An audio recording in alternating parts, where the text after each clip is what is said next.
Whether you are a pro gamer, a streamer, or just a normal-ass silver scrub, it is important to have boundaries between your work and the rest of your life. Please never leave us again. How about you get a life that doesn't revolve around a streamer? Huh? But what if your job was your life? And what if the way you had fun was by doing a fake version of your job? What is your positive distraction when you're away from the track? Do you go out on the ocean? Sim racing? Sim racing. So more driving. Yeah. Meet three-time Formula One world champion Max Verstappen, who isn't satisfied with only leaving the world's best in the dust on the physical track. He needs to destroy you on the digital one too.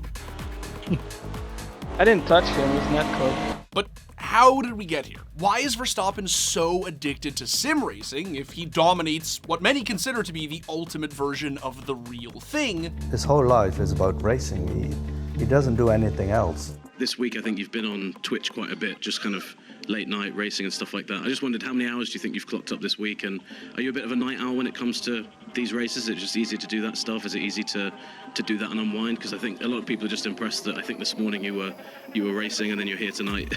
Could it be that it actually does help him stay practiced? I love my sim racing, and some people think it's just a game, but it's not. And should we really be surprised that such an avid gamer has the occasional heated gamer moment? Well, I think I'm gonna uninstall the game. That's nice. Frees up a bit of space on the PC anyway.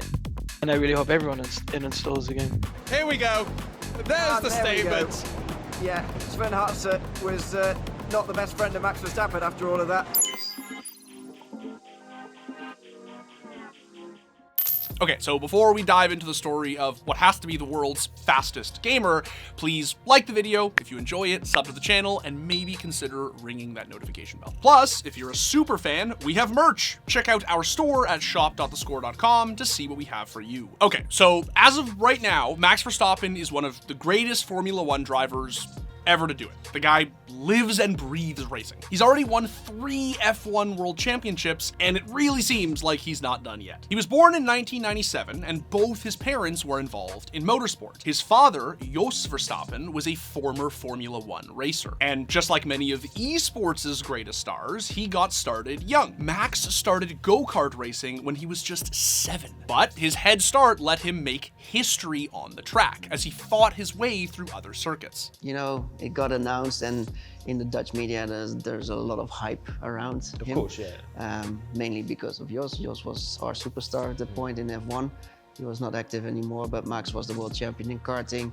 Everyone expected a lot from him in racing, but no one really knew like what Jos knew, like how special he is at that point. Ultimately, Max was the youngest driver to compete in Formula One when he made his debut at the 2015 Australian Grand Prix. Then he won the 2016 Spanish Grand Prix when he made his Red Bull debut, simultaneously becoming the first Dutch driver and the youngest ever driver to win an F1 Grand Prix. But focusing on his F1 career doesn't give us the full picture, because over the last few years, the rest of the world has come to see what some already knew. Max Verstappen loves sim racing. Now, before that first Grand Prix win in Spain, there was a less publicized headline on a much smaller website. In 2015, Verstappen announced that he had joined Team Redline, a competitive sim racing team. If you're not familiar with it, sim racing is simulated motorsports. That includes F1, but other formats like GT, IndyCar, and NASCAR exist as well. A typical sim racing setup will feature a wheelbase with force feedback, a wheel controller, pedals, and a shifter. But lots of varying setups exist, many with eye-popping price tags that might leave some people unhappy with your financial choices. I sleep in a racing car, do you? Now, much like how there's more than one competitive esports level FPS, sim racing isn't just played on one game. But the most popular for the past decade have been games like Assetto Corsa and iRacing. Now, the software that we're talking about isn't just a game, because it's trying to simulate the physics involved closely enough to create a strong relationship with the real thing. And obviously, as time passes, the simulations can get closer and closer to reality, which means that if you're good at real racing, you're probably pretty good at sim racing. And Verstappen was really, really good at sim racing. So the first times I was driving against him, challenging him, then we could see like, oh damn, he's quick in the sim as well. And where I was on my best level ever, driving on the highest competitions in sim racing, he was able to jump in the sim and match my lap times and actually push me to the limit. Straight away? Straight away, pretty much, yeah. Now, picture this. You're a young prospect just starting your Formula One career. Your agent probably doesn't want you to be doing much besides F1, especially not making public appearances with random uncontrolled opponents online. Basically, there's no way that anyone with a brain would have let Max Verstappen compete in sim racing back then. But in a much later interview with Otze Kerkhoff, the director of Team Redline, he sort of implies that after 2016, sim racing couldn't be in the foreground for Verstappen.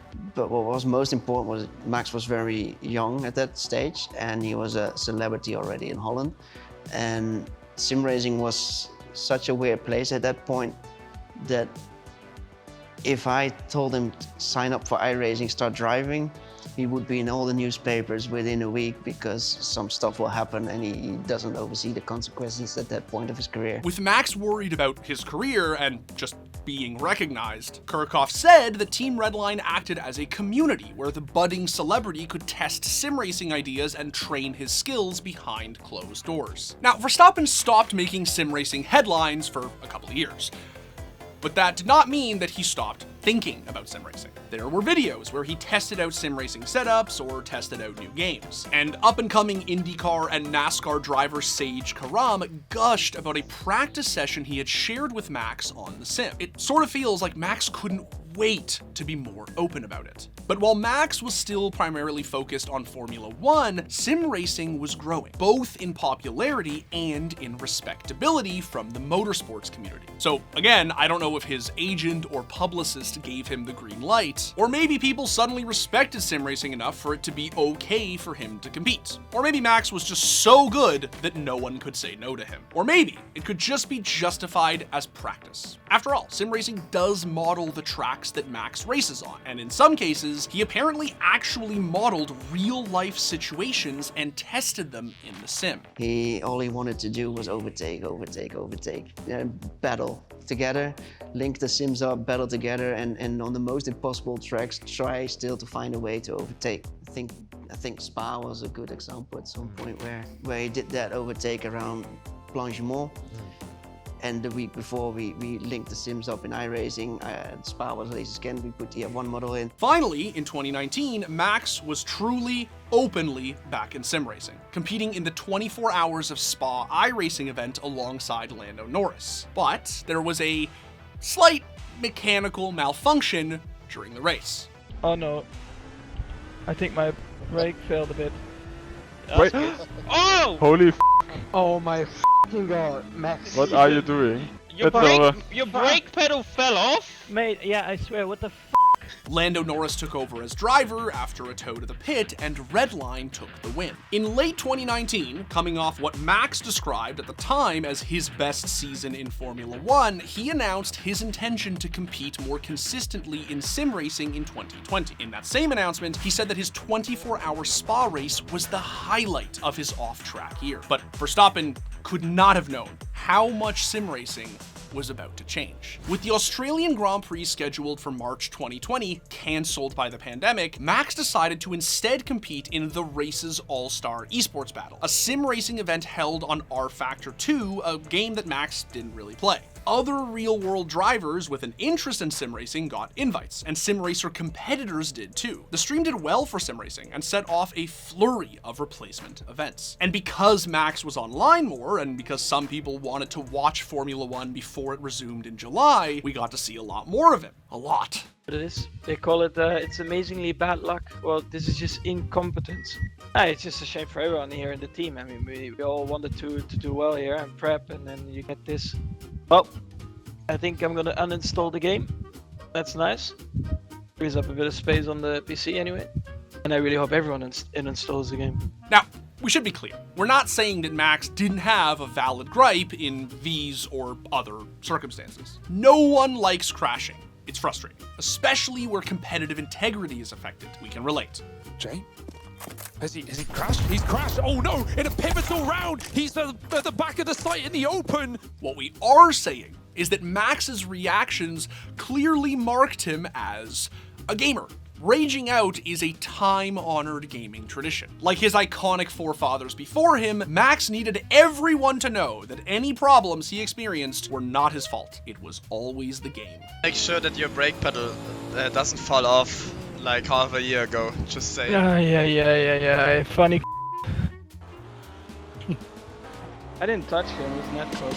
Soon after that first pandemic sim racing event, Max and Redline held their own event called Real Racers Never Quit, which was played on iRacing. Formula 1 did resume in 2020, but Max's love of sim racing was now out in the open. As sim racing viewership came back down to earth a bit, and as Max strung together 3 F1 World Championships from 2021 to 2023, sim racing remained a part of who he was, despite the occasional rage moment. There was even a misreported rumor that Verstappen planned to install a sim rig in a private jet, before he clarified that actually he was just putting one in his new trailer that he used for events. And Max was called out for being up late streaming sim racing on Twitch before the Saudi Grand Prix, an event that his team won, by the way. This week I think you've been on Twitch quite a bit, just kind of late night racing and stuff like that. I just wondered how many hours do you think you've clocked up this week, and are you a bit of a night owl when it comes to these races? Is it just easy to do that stuff? Is it easy to do that and unwind? Because I think a lot of people are just impressed that I think this morning you were racing and then you're here tonight.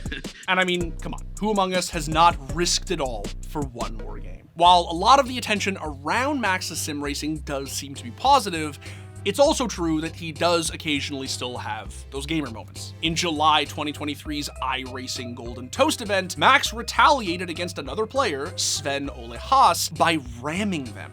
He was committed. He knew what he was doing. Oh, you can say that's one word for it. Yeah, there we are. That's And sure, when you run the tape back, Haas definitely messed with Verstappen, either intentionally or not, right before this. Maybe this is the kind of thing that the 2016 Disappearing Act was trying to avoid. But Verstappen is now a 3-time world champion. Sim racing isn't holding back his F1 career anymore. So why does Max's sim racing interest matter so much to us? Well, it's definitely interesting that one of the greatest drivers ever believes heavily in sim racing as both entertainment and as preparation. After all, we just got that Gran Turismo movie, and the gamer to racer program depicted there was real. In fact, Darren Cox, who ran the real Nissan GT Academy, was involved with that first sim racing event after the Australian GP was cancelled. With Max, we just sort of got it the other way around, I guess. Racer to gamer. Even if part of that is perception, he was interested in sim racing back in 2015, after all, I'd argue that the inversion is part of why people are interested. It seems intuitive that the real thing is just better than the sim. So once you've had the real thing, the sim feels sort of pointless. But Max likes sim racing despite also being a Formula 1 legend. So his interest in it seems obviously genuine. And maybe that's why Max's sim racing has been so fascinating. I love my sim racing. Some people think it's just a game, but it's not. And I have a lot of passion in that, and I have a lot of plans for the future to build something around that, to maybe bring sim races to the real world, but in a proper way, not the half work, I would say, and see how far they can reach. You just filmed me drinking. Take a really big drink of that. Really stare at the camera. Really be real down at the camera. Good audio. It's cold.